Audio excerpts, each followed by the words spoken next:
So hello everyone, आज के इस वीडियो में हम क्लास 10th हिस्ट्री का चैप्टर 1 पढ़ेंगे, the rise of nationalism in Europe. अब जैसे कि चैप्टर के नाम से ही हमें पता चल रहा है कि हम इस चैप्टर में पूरे यूरोप के बारे में पढ़ेंगे। यूरोप कोई एक कंट्री नहीं है, बल्कि एक कॉन्टिनेंट है जिसके अंडर में बहुत सारे कंट्रीज़ आते हैं। तो अब उन कंट्रीज़ में जो नेशनलिज्म की भावना है वो किस प्रकार से जगती है, वही हम इस चैप्टर में पढ़ेंगे। सर, नेशनलिज्म क्या होता है? तो ये फीलिंग ऑफ लव और प्राइड फॉर योर कंट्री, अपने देश के लिए प्यार या फिर गर्व की भावना जगना, इसी को हम नेशनलिज्म कहते हैं। अब एनसीईआरटी किताब में शुरू में ही एक ये पिक्चर दिया हुआ है। इस तस्वीर का नाम है द पैक्ट बिटवीन नेशन। इस तस्वीर को बनाया था 1848 में फ्रेडरिक शोरियू नाम के एक फ्रेंच आर्टिस्ट ने। उन्होंने अपनी कल्पना से 4 चित्र बनाए। उन्होंने उन चारों चित्रों में एक ऐसे दुनिया को दिखाने की कोशिश की थी जहां सभी देश स्वतंत्र हो चुके हैं, यानी राजाओं का जो एक शासन चल रहा था ना, वो ख़त्म हो चुका है और जनता का शासन चल रहा है। तो इस तस्वीर से क्या मैसेज देना चाह रहे हैं फ्रेडरिक शोरियू? मैसेज देना चाह रहे हैं the dream of democratic and social Republic. अब देखो, इस तस्वीर में कुछ लोगों की जो भीड़ दिखाई गई है ना, वो यूरोप और अमेरिका के सभी मैन और वुमेन की ही एक भीड़ को दिखाया गया है, जो कि एक लॉन्ग ट्रेन की तरह जुलूस करते हुए जा रहे हैं स्टैच्यू ऑफ लिबर्टी की तरफ, उनको सलाम करते हुए। क्यों सलाम करते हुए जा रहे हैं? क्योंकि भाई वो तो अब आज़ाद हो चुके हैं, इस वजह से। स्टैच्यू ऑफ लिबर्टी के एक हाथ में है टॉर्च ऑफ इनलाइटमेंट, जो कि रिप्रेजेंट करता है फ्रीडम और लिबर्टी को। वहीं दूसरे हाथ में है charter of right of man, जो कि रिप्रेजेंट करता है पुरुषों के अधिकार को। अब यहाँ पे जो आप भीड़ देखें तो इसमें से कुछ झंडे भी आपको यहाँ पे दिखाई दे रहे होंगे, जिसमें से जो सबसे आगे का जो झंडा है वो यूनाइटेड स्टेट का है, देन इसके बाद वाला स्विट्ज़रलैंड का है। ये झंडा आगे क्यों है सर? क्योंकि उस समय जो यूनाइटेड स्टेट या फिर स्विट्ज़रलैंड था वो ऑलरेडी एक नेशन स्टेट बन चुका था। सर, ये नेशन स्टेट क्या होता है? तो नेशन स्टेट का मतलब होता है एक group of people with the same culture, language, history etc। मतलब लोगों का एक समूह जिनका कॉमन एक कल्चर हो, लैंग्वेज हो या हिस्ट्री हो, एंड सबसे मोस्ट इम्पॉर्टेंट कि वो एक इंडिपेंडेंट कंट्री हो, वो एक आज़ाद कंट्री हो। इसके बाद देखो, यहाँ पर आपको कुछ कचड़ा टाइप में भी इस तस्वीर में दिखाई दे रहा होगा। ये जो कचरे टाइप का दिखाई दे रहा है, ये राजा या फिर जो महाराजा लोग अपने कंट्रोल में शासन चलाते थे ना, उनके अवशेष को दिखाया गया है। हो सकता है उनके कोई मुकुट वगैरह होंगे, राजमहल का कोई टुकड़ा होगा, कोई आभूषण वगैरह होंगे, तो उसको यहाँ पे दिखाया गया है। इस तस्वीर को डाल के जो फ्रेडरिक शोरियू है वो बताना चाह रहे हैं कि जो राजाओं का एक शासन था ना, वो चला चुका है। तो चलिए अब यहाँ से अपने पहले टॉपिक को हम शुरू करते हैं, जो कि है the French revolution and the idea of nation. French revolution की शुरुआत हुई थी 1789 में फ्रांस में। अब यहाँ पे एक क्वेश्चन अराइज होता है कि 1789 से पहले ऐसा क्या हुआ होगा जिसके वजह से फ्रेंच रिवॉल्यूशन शुरू हुआ होगा। तो 1789 से पहले राजाओं के शासन चल रहे थे, जिसके वजह से जो लोग थे वो बहुत ज़्यादा परेशान थे, क्योंकि राजा अपने अनुसार शासन चला रहा है, वो जो बोलेगा वो आपको करना पड़ेगा।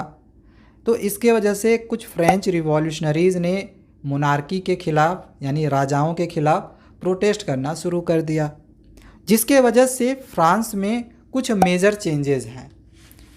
तो पहला उसमें से मेजर चेंजेस क्या है कि आइडिया ऑफ ले पैट्री एंड ली सिटोयन इम्फेसाइज्ड, यानी कि फ्रांस की धरती पिता के समान है और हम सब यहाँ के नागरिक हैं, हमें बराबरी का हक मिलना चाहिए, ये लोगों के तरफ से बताया जाने लगा, बोला जाने लगा। दूसरा है कि a new French flag the try colour was replace the former royal standard, यानी पहले जो एक रॉयल स्टैंडर्ड टाइप का एक फ्लैग चलता था उसको हटाकर एक नया ट्राई कलर का फ्रेंच फ्लैग लाया गया। नेक्स्ट है state general was elected by the active citizens and renamed the national assembly. एक नया स्टेट जनरल इलेक्ट किया गया एक्टिव सिटीजन्स के द्वारा और उसका नाम रख दिया गया द नेशनल असेंबली। इसके बाद नेक्स्ट है new hymns were composed, oaths taken and martyrs commemorated, यानी कि नए नए भजन कंपोज्ड हुए, शपथ लिया गया और शहीदों को याद किया गया। आगे है a centralised administrative system was put and it formulated uniform laws for all citizens. एक सेंट्रलाइज्ड एडमिनिस्ट्रेटिव सिस्टम भी लागू की गई जिसमें सभी लोगों के लिए समान कानून बनाए गए। नेक्स्ट है internal custom duties and dues were abolished. Internal custom duties कहने का मतलब है टैक्स और ड्यूज जो थे उसको ख़त्म कर दिया गया, एबोलिश कर दिया गया। आगे है a uniform system of weights and measures was adopted. भार और नापने की एक समान व्यवस्था लागू की गई। एंड लास्ट है कि French become the national language. French को नेशनल लैंग्वेज घोषित कर दिया गया। अब देखो क्या होता है कि फ्रांस में ये जो घटना घटी कि फ्रांस में राजाओं के शासन को ख़त्म कर दिया गया है, एक नेशन स्टेट इस्टेब्लिश कर दिया गया है, तो ये जो न्यूज़ है ना ये पूरे यूरोप में फैल जाता है, जिसके वजह से जो पूरे यूरोप के स्टूडेंट्स या एजुकेटेड मिडिल क्लास के लोग हुआ करते थे वो जैकोबिन क्लब्स बनाना शुरू कर देते हैं। सर ये जैकोबिन क्लब्स क्या है? तो जैकोबिन क्लब ये एक पॉलिटिकल क्लब था जहाँ पर गवर्नमेंट की पॉलिसीज़ वगैरह आती थी, उनका डिस्कशन वगैरह होता था। फ्रांस भी ये चीज़ चाहता था कि हमारे यहाँ जिस प्रकार से राजाओं के शासन को ख़त्म करके नेशन स्टेट इस्टेब्लिश्ड हुआ है बिल्कुल इसी प्रकार से पूरे यूरोप में भी हो। तो इस वजह से जो फ्रांस के फ्रेंच आर्मीज हुआ करते थे ना तो वो जैकोबिन क्लब मेंबर्स की हेल्प से फ्रांस के जो आसपास के इलाके थे जैसे होलैंड, बेल्जियम, स्विट्ज़रलैंड और इटली, तो इन इलाकों में फ्रेंच आर्मीज घुस जाती है। कब घुसती है? तो 1790 में। और यही जो फ्रेंच आर्मीज़ थी ये नेशनलिज्म के आइडिया को विदेशों में यानी कि पूरे यूरोप में फैलाना शुरू कर देती है। देखो यहाँ तक तो सब कुछ सही चल रहा था। अब होता क्या है ना कि 1799 में फ्रांस में नेपोलियन आ जाते हैं। नेपोलियन फ्रांस में 1799 से लेकर 1815 तक शासन किए थे। 1815 में ऐसा क्या हुआ था जिसकी वजह से नेपोलियन का शासन चला गया, आगे हम आपको बताएंगे। फ़िलहाल यहाँ पे इस चीज़ को समझो कि 1799 से 1815 तक नेपोलियन ने फ्रांस में रूल्ड किया था। इसके बाद 1804 में 1799 में नेपोलियन फ्रांस में आए। 1804 में उन्होंने एक सिविल कोड लाया जिसको हम नेपोलियनिक कोड के नाम से भी जानते हैं क्योंकि ये नेपोलियन की तरफ से लाया गया था। इनमें कुछ कुछ प्रोविजंस थे। क्या क्या प्रोविजंस थे? तो पहला है एस्टैब्लिश्ड इक्वालिटी बिफोर लॉ, यानी कि कानून के नज़र में सभी लोग बराबर होंगे। दूसरा है राइट टू प्रॉपर्टी, यानी कि संपत्ति का सबको समान अधिकार मिलेगा। थर्ड है एबोलिश्ड द फ्यूडल सिस्टम, यानी निचली जाति के लोग उच्च जाति के लोगों के जो अधीन हुआ करते थे उसके अंडर में काम क्या करते थे इसको ख़त्म कर दिया गया। फोर्थ है फ्रीड पीजेंट्स फ्रॉम सर्फडम, यानी ज़मींदार के पास जो किसान बिना पैसों के काम करते थे वो चीज़ हटा दिया गया। पांचवा है गिल्ड रिस्ट्रिक्शंस रिमूव्ड, शहर से बाहर आने जाने पर व्यापारियों को टैक्स देना पड़ता था वो ख़त्म कर दिया गया। एंड छठा है transport and communication systems were improved, यानी वही ट्रांसपोर्ट और कम्युनिकेशन सिस्टम आने जाने का जो साधन था उसमें सुधार किया गया। तो इन प्रावधानों को देखकर फ्रांस के लोग नेपोलियन को काफ़ी अच्छा समझने लगे, लेकिन इसके बावजूद भी कुछ कमियां भी थी नेपोलियन में। उन्होंने कुछ प्रोविजंस ऐसे भी लाए थे जो कि लोगों को पसंद नहीं आया था। तो ड्रॉबैक क्या था? तो ड्रॉबैक ये था कि उन्होंने टैक्स को इंक्रीज कर दिया था। दूसरा था कि सेंसरशिप वेयर इम्पोज्ड, यानी कि सेंसरशिप इम्पोज करने का मतलब समझ रहे हो ना कि आप नेपोलियन के खिलाफ कुछ लिख नहीं सकते अखबारों में या फिर उनके खिलाफ आप कुछ बोल नहीं सकते हो। एंड थर्ड है forced to join French army, साथ ही ज़बरदस्ती आर्मी में भर्ती कराया जाने लगा ताकि वो पूरे यूरोप में कब्जा कर सके, जिसके वजह से फ्रांस के लोग नेपोलियन को नापसंद करने लगे क्योंकि भाई उनके साथ ज़बरदस्ती हो रहा है, ज़बरदस्ती बोल रहा है कि जाओ तुम आर्मी में भर्ती हो जाओ। अब आगे नेक्स्ट टॉपिक को हम पढ़ना शुरू करेंगे जो कि है the making of nationalism in Europe. तो जैसे कि स्टार्टिंग में ही हमने आप लोगों को बताया था कि 1789 से पहले राजाओं के शासन चल रहे थे। 1789 में फ्रेंच रिवॉल्यूशन हुआ था ना, तो उससे पहले तो यूरोप में कोई भी नेशन स्टेट नहीं था। तो उस समय जर्मनी, इटली, स्विट्ज़रलैंड आज के देशों की तरह नहीं था। वह पहले क्या था ना कि अलग अलग क्षेत्रों में बटा हुआ था जिसमें जो राजा लोग थे वो शासन चला रहे थे। अब जैसे मैं आपको कुछ एग्जांपल्स यहाँ पे दिखा रहा हूँ, ये कुछ रीजन्स थे जैसे टायरोल, ऑस्ट्रिया, स्विट्जरलैंड या बोमिया, यहाँ पे जर्मन लैंग्वेज बोला जाता था। लोम्बार्डी, वेनेटिया, यहाँ पे इटालियन लैंग्वेज बोला जाता था। हंगरी में मगायर या फिर डायलेक्ट लैंग्वेज बोला जाता था। गैलिसिया में पॉलिश लैंग्वेज बोला जाता था। तो अलग अलग रीजन्स में अलग अलग भाषाएं चलती थी, मतलब कोई भी नेशन स्टेट नहीं था।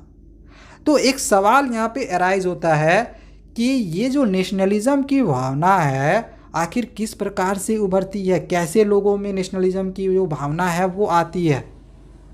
तो इसको जानने के लिए ना आपको उस समय के वहाँ के सोसाइटी के बारे में समझना होगा। तो उस समय वहाँ की जो सोसाइटी थी वो 3 भाग में डिवाइडेड थी। पहला है एरिस्टोक्रेसी, दूसरा है पीजेंट्स और तीसरा है मिडिल क्लास। अब इनके बारे में हम एक एक करके समझते हैं। तो पहला है एरिस्टोक्रेसी। जो ये एरिस्टोक्रेसी लोग थे ये हायर क्लास यानी कि रिच लोग हुआ करते थे। इनकी ग्रुप्स छोटी थी, इनकी आबादी कम थी, लेकिन ये काफ़ी ज़्यादा पावरफुल थे। इनके पास काफ़ी ज़्यादा ज़मीनें या फिर पैसा हुआ करता था। ये फ्रेंच लैंग्वेज बोलते थे क्योंकि उस समय ऐसा माना जाता था कि जो फ्रेंच है वो अमीरों की भाषा है, और इनकी जो फैमिली है वो सेम सोसाइटी के लोगों के साथ ही होता था। अगला है पीजेंट्स। तो ये जो पीजेंट्स थे ये गरीब किसान हुआ करते थे जिनकी मेजोरिटी बहुत ज़्यादा थी। इसके बाद नेक्स्ट है मिडिल क्लास। तो ये जो मिडिल क्लास के लोग हैं ये इंडस्ट्रियल प्रोडक्शन या फिर जब ट्रेड में वृद्धि आई इसके बाद से ही ये निकलने शुरू हुए। आपको एक चीज़ पता होना चाहिए कि इंडस्ट्रियलाइजेशन की जो शुरुआत है वो इंग्लैंड में हुई थी 1750 में। मिडिल क्लास में कौन कौन से सर लोग आते हैं? तो जैसे इंडस्ट्रियलिस्ट हो गए, डॉक्टर हो गए, क्लर्क्स है, टीचर्स है, बिजनेसमैन है, तो ये मिडिल क्लास के लोग के अंडर में आते हैं। तो अब होता है क्या है कि मिडिल क्लास के लोग अब पैसे कमाने लगे और धीरे धीरे शिक्षित होने लगे। अब आगे हमारी नेक्स्ट एक टॉपिक है लिबरल नेशनलिज्म। लिबरल नेशनलिज्म क्या होता है तो इसके अलग अलग डेफिनेशंस है। ऐसे ये जो लिबरलिज्म वर्ड है ये लैटिन वर्ड लिबर से लिया गया है जिसका मतलब होता है फ्री यानी कि आज़ाद।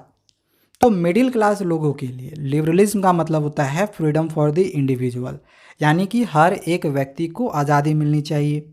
And equality of all before the law, यानी कि कानून के नज़र में सभी लोग एक समान होने चाहिए।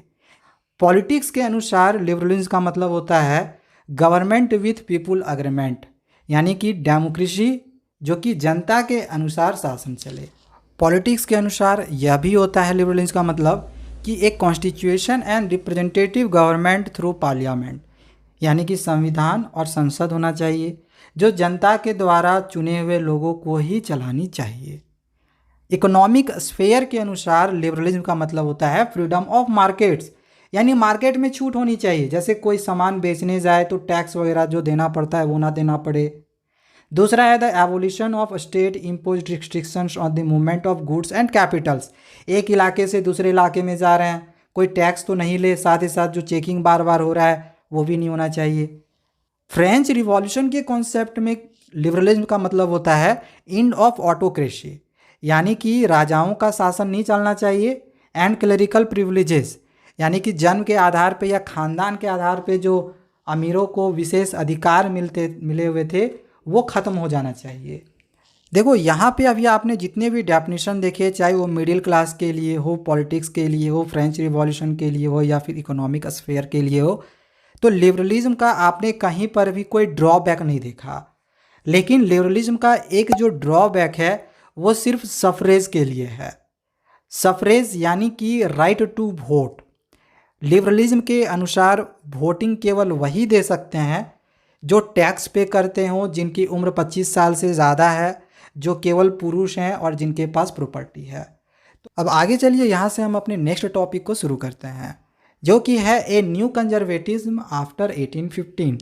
ये जो टर्म दिया गया है कंजर्वेटिज्म, इसके बारे में आपको पता होना चाहिए, तभी तो आपको ये टॉपिक अच्छे से समझ में आएगा। तो कंजर्वेटिव्स लोग कौन थे?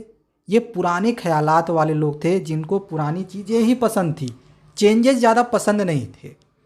जैसे कि राजा का जो शासन चल रहा था वो चलते रहना चाहिए, चर्च 10% टैक्स लेती थी वो लेती रहेगी, किसान और एरिस्टोक्रेसी में भेदभाव है वो बना रहेगा, जिनके पास ज़्यादा पैसा है उसको ज़्यादा छूट मिलेगा, घर के बड़े बुजुर्ग जो बोलेंगे वही करना पड़ेगा। भले ही कंजर्वेटिव्स लोगों को बदलाव पसंद नहीं था, लेकिन इसके बावजूद भी नेपोलियन ने जो जो चेंजेस लाए थे फ्रांस में, कुछ ऐसे चेंजेस थे जिसको उन्होंने चेंज नहीं किया, जैसे का वैसे ही रहने दिया। पहला है ए मॉडर्न आर्मी, एक मॉडर्न आर्मी होनी चाहिए, इफिशिएंट ब्यूरोक्रेसी होनी चाहिए, डायनामिक इकोनॉमी होनी चाहिए, the evolution of feudalism and serfdom, यानी कि जमींदार का किसान से जो काम करवाना था ये खत्म ही रहेगा। एंड लास्ट पॉइंट है German confederation of 39 states untouched. Confederation मतलब एक ग्रुप था, जर्मन ग्रुप था 39 स्टेट का, उसको इन कंजर्वेटिव्स लोगों ने छुआ तक नहीं। अब इसके पीछे का ना थोड़ा सा स्टोरी है, छोटा सा स्टोरी है, इसको बस आपको मैं थोड़ा सा समझाता हूँ, जिसके लिए आपको सिचुएशन पढ़ना समझना पड़ेगा जर्मन स्पीकिंग रीजन का। जिन जगहों पे जर्मन बोला जाता था उन इलाकों का क्या सिचुएशन था, थोड़ा सा आपको समझना पड़ेगा। देखो, जैसे कि अभी हमने बात किया कि जब नेपोलियन आए थे ना, तो उस समय इन इलाकों में एक कॉन्फेडरेशन बनाया था, यानी कि एक ग्रुप बनाया था 39 स्टेट का। ठीक है, उन स्टेट्स में क्या किया गया था कि जो करेंसी थी, जो वेइंग के तरीके थे, जो मापने का जो तरीका था, सभी स्टेट्स में डिफरेंट डिफरेंट था। जैसे कि एग्जांपल मैं आपको बताता हूँ, जैसे कोई एक व्यापारी है, अगर वो 1833 में ट्रेवल करता हैम्बर्ग से न्यूरमबर्ग में अपने सामानों की, तो उसको 11 बैरियर पार करने पड़ते थे और हर बैरियर के उसको 5% टैक्स देना पड़ता था।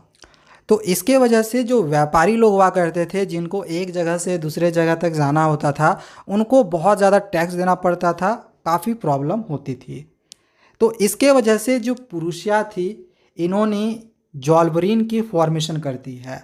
हालांकि बाद में फिर और भी बहुत सारे जर्मन स्टेट्स के लोग इसको फर्दर ज्वाइन करते हैं, लेकिन अगर आपके एग्जामिनेशन में आ जाए कि जॉल्बरीन की फॉर्मेशन किसने करी थी, तो प्रूशिया ने। कब करी थी? तो 1834 में एक कस्टम यूनियन फॉर्म हुआ जिसका नाम रखा गया जॉल्बरीन। सर, इसके क्या परिणाम हुए? तो इसका रिजल्ट ये हुआ कि जो ट्रेड बैरियर लग रहा था, एक क्षेत्र से दूसरे क्षेत्र में जाने के लिए जो टैक्स देना पड़ रहा था, इसको ख़त्म कर दिया गया। और इन टोटल 39 स्टेट्स में 30 करेंसी चलती थी, जिसको घटा के अब केवल 2 कर दिया गया। एंड थर्ड है कि the creation of a network of railways, यानी वही रेल बिछाए गए, रेल का निर्माण किया गया जिससे ट्रांसपोर्ट में आसानी हो सके। तो यहाँ तक आपने समझा था कि 1799 से 1815 तक नेपोलियन ने रूल किया था। अब 1815 में क्या हुआ कि नेपोलियन का रूल ख़त्म हो गया। तो 1815 में 4 यूरोपियन पावर्स, ब्रिटेन, रसिया, प्रूशिया, ऑस्ट्रिया, इन चारों ने मिलकर नेपोलियन पर हमला बोल दिया और इनके बीच में एक लड़ाई होती है, एक बैटल चलता है, जिसमें जो यूरोपियन पावर होती है वो जीत जाती है और नेपोलियन जो होता है वो हार जाता है। अब ये जो चारों पावर्स थे, ब्रिटेन, रशिया, प्रूशिया और ऑस्ट्रिया, ये चारों वियना नाम का एक जगह पे मिलते हैं। यहाँ पर एक संधि होती है, यानी एक ट्रीटी ऑफ वियना तैयार किया जाता है। इस ट्रीटी ऑफ वियना के जो होस्ट होते हैं, यानी कि यहाँ पे ये जो कांग्रेस होती है, यानी कि जो सम्मेलन होती है, इसके जो होस्ट होते हैं वो ऑस्ट्रियन चांसलर ड्यूक मेटरनिक होते हैं। तो ट्रीटी ऑफ वियना जो 1815 में हुई, इसके बाद क्या क्या चेंजेस आते हैं? तो पहला चेंजेस है कि the Bourbon dynasty which had been deposed during the French revolution was restored to power.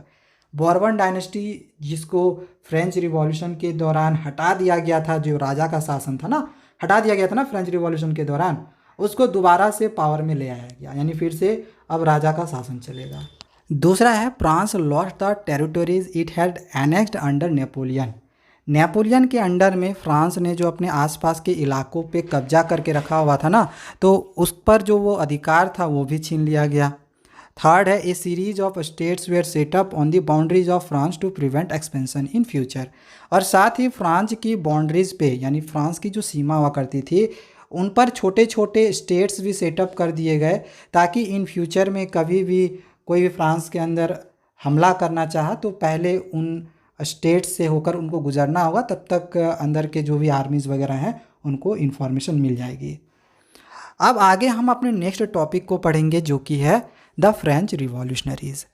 तो देखो 1815 के बाद क्या हुआ था कि कुछ लिबरल नेशनलिस्ट जो थे वो अंडरग्राउंड हो गए थे और अंडरग्राउंड होके कुछ सीक्रेट सोसाइटीज़ क्रिएट कर रहे थे, जिनका मेन एम हुआ करता था कि जो मोनार्कियल फॉर्म ऑफ गवर्नमेंट है उनका विरोध करना, दूसरा कि नेशन स्टेट बनाना, और तीसरा नेशनलिज्म के आइडिया को स्प्रेड करना। अब कुछ रिवॉल्यूशनरीज़ में आपको एक रिवॉल्यूशनरी का यहाँ पे नाम याद रखना है, जो कि है गिउसेप्पे मैज़िनी। यह एक इटालियन रिवॉल्यूशनरी थे। इनका जन्म जेनोवा में 1807 में हुआ था। यह कार्बोनारी नाम के एक सीक्रेट सोसाइटी के मेंबर थे। यह जब 24 साल के उम्र के थे तो इनको अपने देश से बाहर कर दिया गया था, क्योंकि लिगुरिया नामक एक जगह पे रिवॉल्यूशन हुआ था, वहाँ पे इन्होंने अटैम्प्ट किया था 1831 में। इन्होंने 2 अंडरग्राउंड सोसाइटीज़ फॉर्म किए, जिसमें से पहला है यंग इटली इन मार्शलिस और दूसरा है young Europe in burn. In societies के जो मेंबर्स हुआ करते थे वो इन्हीं की तरह सोच रखने वाले लोग हुआ करते थे, जो कि पोलैंड, फ्रांस, इटली या फिर जर्मन स्टेट्स के होते थे। इनका विश्वास था इटली के यूनिफिकेशन में, मतलब कि वो इटली को यूनिफाई करना चाहते थे। वो हमेशा से राजाओं का विरोध करते थे, चाहते थे कि जनता के अनुसार शासन चले, जिसके वजह से जो कंजर्वेटिव्स लोग थे वो गिउसेप्पे मैज़िनी से बहुत ज़्यादा डरे हुए थे। तो जिसके वजह से जो ऑस्ट्रियन चांसलर थे ड्विक मैटरनिक, जिन्होंने ट्रीटी ऑफ वियना का होस्ट किया था, इन्होंने गिउसेप्पे मैज़िनी के बारे में कहा था कि he is the most dangerous enemy of our social order. ये जो गिउसेप्पे मैज़िनी है ये हमारे सोशल ऑर्डर के सबसे डेंजरस इनिमी है।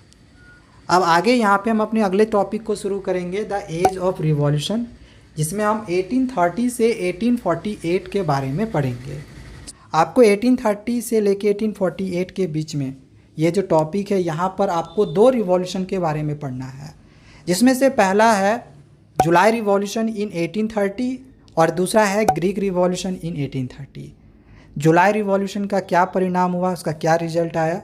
बॉर्बन किंग को फिर से लिबरल रिवॉल्यूशनरीज़ के तरफ से हटाया गया और उसके जगह पे कॉन्स्टिट्यूशनल मोनार्की इंस्टॉल किया गया, जिसका हेड जो है वो लुइस फिलिपी को बनाया गया। अब ये जब जुलाई रिवॉल्यूशन होता है ना, तो ड्विक मैटरनिक जो थे वो फिर से कहते हैं कि when France sneezes the rest of Europe catches cold. जब फ्रांस छींकता है तो पूरे यूरोप को सर्दी जुकाम हो जाता है। अब उन्होंने ये बात क्यों कही थी, क्योंकि फ्रांस में अगर कोई भी घटना होती थी ना तो वो पूरे यूरोप में घटने शुरू हो जाती थी, इसी वजह से उन्होंने ये वाली लाइन कही थी। सो होता क्या है, जब जुलाई रिवॉल्यूशन होता है तो इसके ठीक बाद जो है वो ब्रसल्स में भी एक रिवॉल्यूशन शुरू हो जाता है। ब्रसल जो कि आपको पता होगा बेल्जियम की कैपिटल है। ब्रसल्स में जब आंदोलन हुआ तो इसका परिणाम ये हुआ कि ब्रसल्स को नीदरलैंड के साथ जोड़ दिया गया था, तो ब्रसल्स को आज़ाद देश घोषित कर दिया गया। इसके बाद दूसरा है ग्रीक रिवॉल्यूशन 1830। इस रिवॉल्यूशन से पूरे यूरोप पर असर पड़ा था। देखो 15वीं सेंचुरी के दौरान ना ऑटोमन अम्पायर का ग्रीस के ऊपर कब्जा था, तो जब इधर जुलाई रिवॉल्यूशन होता है या फिर ब्रसल्स में भी रिवॉल्यूशन होता है, ब्रसल्स को अलग कर दिया जाता है, उसको आज़ाद नेशन घोषित कर दिया जाता है, तो ग्रीस के भी लोग चाहते थे कि हमको भी ऑटोमन अम्पायर से आज़ादी मिलनी चाहिए, हमको भी इंडिपेंडेंस चाहिए। तो 1821 में जो ग्रीस के लोग थे उन्होंने भी अब रिवॉल्यूशन शुरू कर दिया आज़ादी के लिए, जिसका सपोर्ट जो है वो यूरोपियन लोग भी करते हैं, पार्टिसिपेट भी करते हैं, फंडिंग वगैरह भी देते हैं। अब यहाँ पर आपको एक इंग्लिश पोएट का नाम याद रखना है, लॉर्ड बायरन, जिन्होंने पहले तो फंड ऑर्गेनाइज़ किए, बाद में इन्होंने फाइट भी किया। हालांकि इनकी मृत्यु हो जाती है फीवर की वजह से 1824 में। एंड ग्रीक ने ये जो रिवॉल्यूशन किया जिसके वजह से फाइनली इनको आज़ादी मिल जाती है, एक ट्रीटी ऑफ कॉन्स्टेंटिनोपल साइन होता है 18, जिसमें ग्रीस को आज़ाद नेशन घोषित कर दिया जाता है। तो ये टॉपिक आपका इतना ही तक था। अब हम यहाँ से अपने आगे के टॉपिक को पढ़ेंगे, जो कि है the romantic imagination and national feelings. तो यहाँ पे तो आपको सबसे पहले ये एक चीज़ समझ में आना चाहिए कि रोमांटिसिज्म क्या होता है। What is romanticism? तो romanticism is a cultural movement which sought to develop a particular form of nationalist sentiments. यानी कि यह एक कल्चरल मूवमेंट था जो कि एक खास तरह की राष्ट्रीय भावना का विकास करना चाहती थी। यानी कल्चर को इमोशंस के साथ जोड़ना चाहती थी। क्योंकि सिर्फ लड़ाई झगड़ा करके या फिर अपने क्षेत्र को एक्सपेंड करके नेशनलिज्म की भावना को नहीं जगाया जा सकता था। जब तक कि कल्चर को इमोशंस के साथ कनेक्ट नहीं किया जाता लोगों में, तब तक नेशनलिज्म की फीलिंग्स लोगों में नहीं आती। जिसके लिए लोगों को देशभक्ति पोइट्री सुनाई जानी चाहिए थी, स्टोरी सुनाई जानी चाहिए थी, देशभक्ति गाने सुनाए जाने चाहिए थे, देशभक्ति डांस दिखाने चाहिए थे, तभी तो लोगों में देशभक्ति का भावना जगेगा। जिसके लिए जो जर्मन फिलोसोफर जॉन गॉटफ्राइड हर्डर थे, तो वो लोगों को उन्हीं के क्षेत्रीय भाषा में गाना गाकर या तो पोइट्री सुनाते थे या तो डांस करके दिखाते थे, जिससे कि उनके अंदर देशभक्ति भावना जगे और नेशनलिज्म की फीलिंग्स आए। अब देखो यहाँ पर आपके टॉपिक से हटकर एक छोटा सा स्टोरी है जो कि रसिया और पोलैंड को लेकर है। आपको पहले इस स्टोरी को समझना होगा, देन फिर इसके बाद हम आगे के टॉपिक को समझेंगे। देखो 18th सेंचुरी के एंड में क्या हुआ था कि 3 great powers Russia, Prussia, Austria, इन तीनों ने मिलकर पोलैंड का पार्टीशन कर दिया। इसके बाद रशिया जब सत्ता पर आती है तो उसने पोलैंड पर जो पोलिश भाषा चलता था ना, पोलैंड में पोलिश भाषा चलता था, तो उस पोलिश भाषा को हटा देती है और हर जगह रशियन लैंग्वेज लागू कर देती है। जिसके वजह से 1831 में पोलैंड के लोगों ने रूस के विरुद्ध विद्रोह करना शुरू कर दिया। अब इसका परिणाम ये हुआ कि रसिया ज़्यादा पावरफुल था उस समय, तो रूस जो है वो जीत जाता है और पोलैंड हार जाता है। अब चर्च या फिर धार्मिक शिक्षा जैसे जगहों पे जो पोलिश भाषा का इस्तेमाल किया जा रहा था, तो उनको या तो जेल में डाल दिया जाता था या फिर साइबेरिया में डाल दिया जाता था। साइबेरिया रूस का सबसे ठंडा इलाका था, तो वहाँ पे डाल दिया जाता था, वहाँ पे लोग ऐसे मर जाता था। तो बस एक छोटी सी स्टोरी थी। अब चलिए आगे हम अपने नेक्स्ट टॉपिक को समझते हैं, जो कि है hunger, hardship and popular revolt. तो 19th सेंचुरी के फर्स्ट हाफ तक यूरोप की जो पॉपुलेशन थी वो बहुत ज़्यादा बढ़ जाती है। 1830 में लोगों की हालत खान पान या पैसों के मामले में बहुत ख़राब थी। ग्रामीण इलाकों की जो पॉपुलेशन थी, बेरोज़गारी होने की वजह से वो सिटीज़ में जाना शुरू कर देते हैं। मशीन मेड गुड्स, जो कि इंग्लैंड में कोई भी सामान बनता था वो मशीनों से बनते थे, जिससे उनके दाम कम होते थे और क्वालिटी भी अच्छी होती थी। तो सस्ते दाम होने के कारण पूरे यूरोप में जो सामान था वो इंग्लैंड से जाता था। इससे यूरोप के जो स्मॉल प्रोड्यूसर्स हुआ करते थे उनकी सामानें बिक नहीं रही थी, क्योंकि उनके रेट्स ज़्यादा हुआ करते थे। वो तो मशीन से बनते थे नहीं, इस वजह से उनकी रेट ज़्यादा थी, बिक नहीं रही थी, तो वो बेरोज़गार हो चुके थे। तो 1848 में फूड शॉर्टेज काफ़ी ज़्यादा हो गया और बेरोज़गारी बहुत ज़्यादा बढ़ गई थी, जिसके वजह से जो पेरिस के लोग थे वो रोड पर उतर आए। और उस समय जो लुइस फिलिपी को कॉन्स्टिट्यूशनल मोनार्की बनाया गया था ना, उसको भगा दिया गया, मारपीट के भगा दिया गया। अब इसके बाद कुछ कुछ चेंजेज आते हैं, जैसे कि national assembly proclaimed France to republic, यानी कि अब आम आदमी भी सबसे बड़े पद पर बैठ सकता था, सबको वोटिंग देने का अधिकार मिला, लेकिन केवल मेल्स को जिनकी उम्र 21 साल से ज़्यादा थी। Guaranteed right to work. And last है national workshop to provide employment were set up, काम उपलब्ध कराने के लिए राष्ट्रीय कारखाने भी स्थापित किए गए। तो ये सब कुछ चेंजेस आए। लेकिन अब 1845 में क्या होता है कि सिलिसिया वीवर्स के तरफ से कॉन्ट्रैक्टर के खिलाफ में एक विद्रोह शुरू कर दिया जाता है। सर ये विद्रोह क्यों किया सिलिसिया वीवर्स ने? क्योंकि उनकी जो पेमेंट है वो घटा देती है। तो 4 जून 1845 को लगभग 2 बजे के आसपास में जो ये सिलिसिया वीवर्स का एक बड़ा जो क्राउड है वो अपने घरों से बाहर निकलती है, ये डिमांड करते हुए कि हमारे वेजेस को बढ़ाओ। और फिर ये कॉन्ट्रैक्टर्स के घरों में जाके क्या करती है, तोड़फोड़ करना शुरू कर देती है। जो भी फर्नीचर्स वगैरह होते हैं, जो खिड़की वगैरह होते हैं, उनको तोड़फोड़ कर देती है। देन फिर वहाँ से जो कॉन्ट्रैक्टर्स लोग होते हैं किसी तरह से अपने फैमिली को लेकर भाग जाते हैं और पास के जो भी विलेज थे वहाँ पर छिप जाते हैं। दोबारा वो वापस आते हैं 24 घंटे के बाद आर्मी को लेकर और 11 वीवर्स को शूट कर देते हैं। और बस यही वाला आपका यहाँ तक टॉपिक था, छोटा सा स्टोरी था। आगे हमारी एक टॉपिक है the revolution of the liberals. अब देखो यहाँ पर एक क्वेश्चन अराइज होता है कि ये एजुकेटेड मिडिल क्लास के लोग क्यों रिवॉल्यूशन कर रहे थे? क्योंकि ये नेशन स्टेट इस्टेब्लिश करना चाहते थे और चाहते थे कि एक पार्लियामेंट्री प्रिंसिपल्स हो जिसमें एक कॉन्स्टिट्यूशन हो, फ्रीडम ऑफ प्रेस हो और एसोसिएशन हो। जर्मन रीजन में क्या होता है कि पॉलिटिकल एसोसिएशन की एक बड़ी संख्या जो कि मिडिल क्लास प्रोफेशनल या फिर बिजनेसमैन या आर्टिसंस लोग थे, इनका एक जो झुंड है ये फ्रैंकफर्ट नाम का एक सिटी है, वहाँ पे ये सब सारे लोग इकट्ठा होते हैं। यानी सिंपल समझ लो मिडिल क्लास के लोग फ्रैंकफर्ट नाम के एक सिटी में इकट्ठा होते हैं और वे लोग डिसाइड करते हैं कि वो वोट करेंगे ऑल जर्मन नेशनल असेंबली को।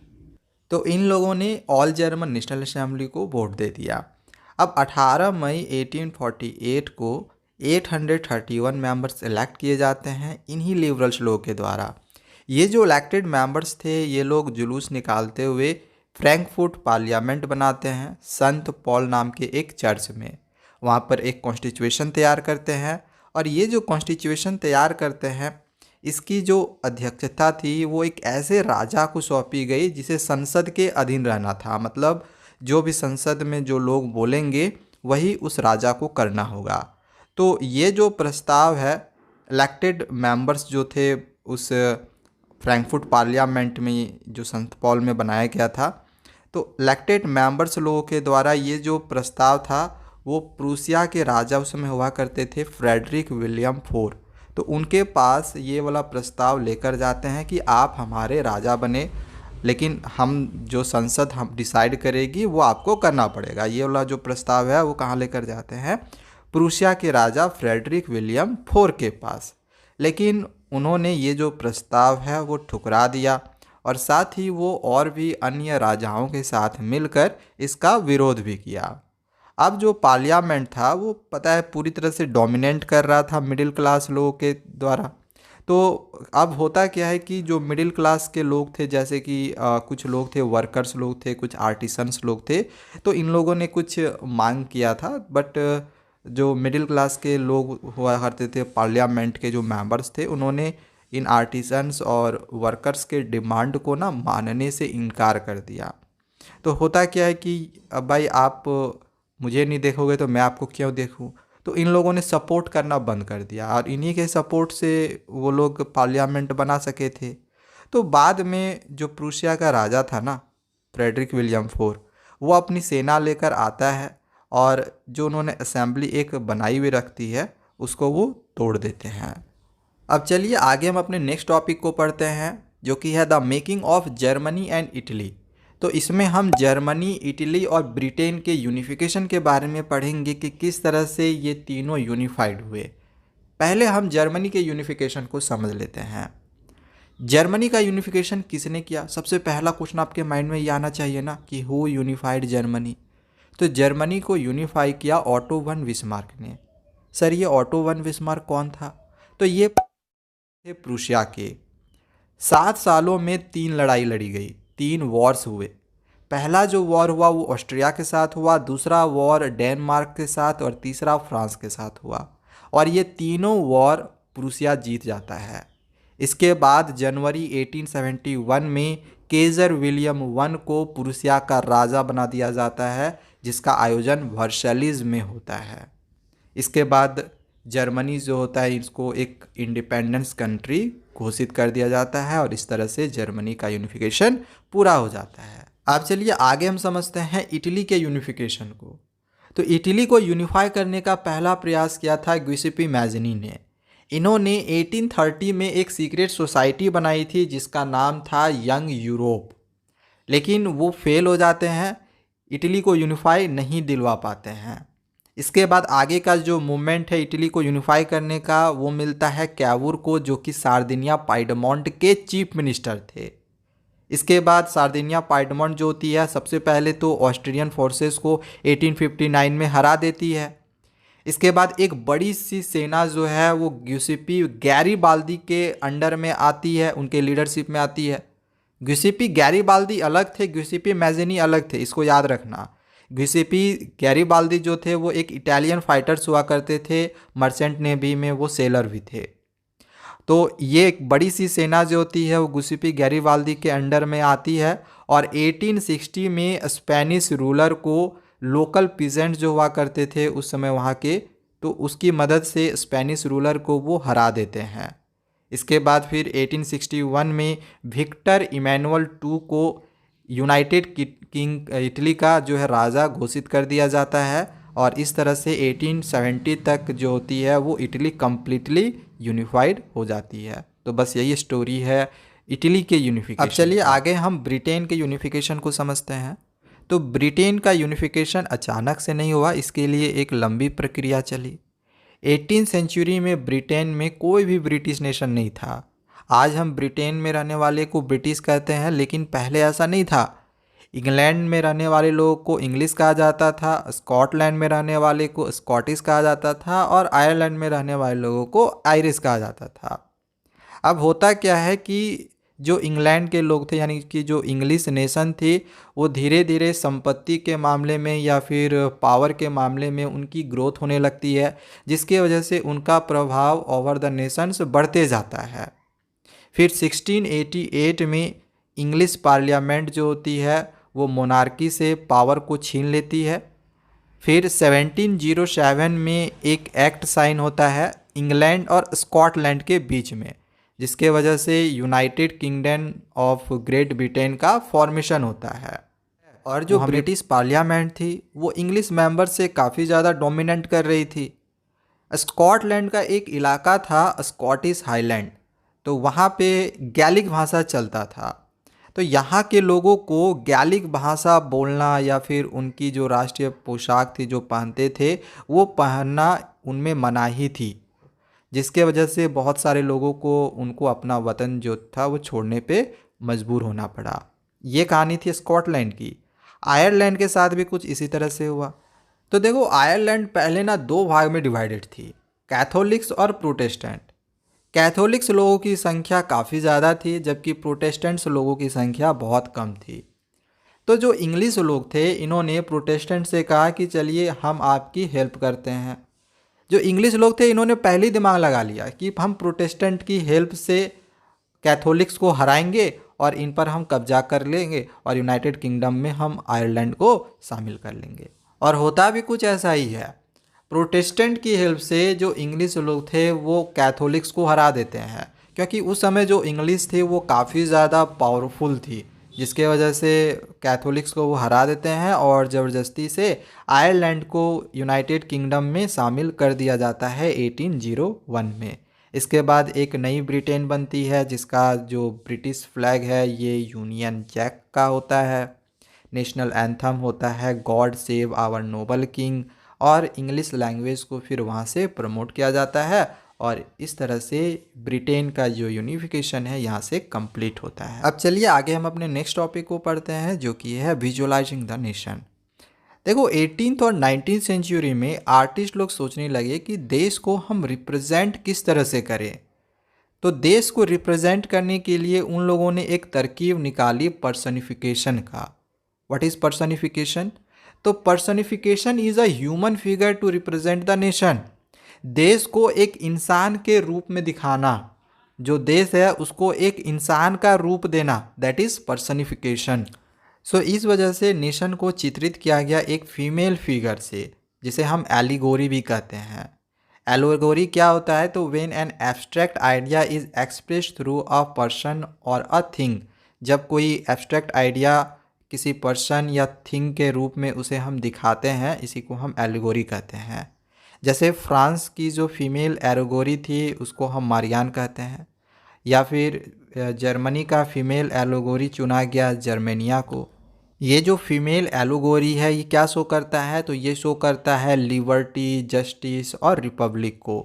अब कुछ कुछ एट्रीब्यूट्स भी हैं जो कि आपको याद रखना है, जैसे कि रेड कैप या फिर ब्रोकन चेन है, ये एट्रीब्यूट्स है लिबर्टी का। वहीं ब्लाइंड ओमन विथ वेइंग स्केल, ये एट्रीब्यूट्स है जस्टिस का। अब चलिए एक लास्ट टॉपिक हमारा बच गया, नेशनलिज्म एंड इम्पीरियलिज्म। इसको समझते हैं।